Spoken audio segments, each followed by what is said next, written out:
அரச வம்சங்களில் மிக முக்கியமான வம்சத்தில் ஒன்று குப்த அரச வம்சம். இதை நிறுவியவர் ஸ்ரீகுப்தர். இவர் தற்போதைய வங்காளம், பீகார் பகுதிகள் ஆண்டதாக கருதப்படுறாரு. நாணயங்களில் முதலாக இடம்பெற்ற குப்த அரசருடைய வடிவம் இவருடையது. இவருக்கு பின்னர் இவருடைய மகன் கடோத்கஜர் அரச பதவி ஏற்றாரு. கல்வெட்டுகளில் கடோத்கஜரும் ஸ்ரீகுப்தரும் தங்களை மகாராஜான்னு குறிப்பிடுகிறாங்க. முதலாம் சந்திரகுப்தரை பற்றி பார்த்தோம்னா கிபி 319 to 335 முதலாம் சந்திரகுப்தர் புகழ்பெற்ற வலிமை மிகுந்த லிச்சாவி அரச குடும்பத்தைச் சேர்ந்த குமார தேவி அப்படிங்கிறவளை கல்யாணம் பண்ணுறாரு. இக்குடும்பத்தோட ஆதரவோட வட இந்திய சிற்றரசுகள் பலவற்றை வெற்றி கொண்டு ஒரு பெரிய பேரரசாக தன்னை முடிச்சு விட்டுக்கிறாரு.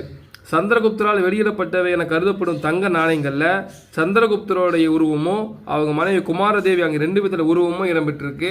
அதில் லிச்சாவையா அப்படிங்கிற வாசகமும் பொறிக்கப்பட்டிருக்கு. இந்த லிச்சாவி அப்படின்னா வேற ஒன்றும் இல்லை, அது ஒரு பழமையான கன சங்கங்கள் ஒன்றாகும். இதனுடைய ஆட்சி பகுதி கங்கை நதிக்கும் நேபாள் நாட்டிற்கும் இடைப்பட்டதாக இருந்தது தான் அந்த லிச்சாவியா.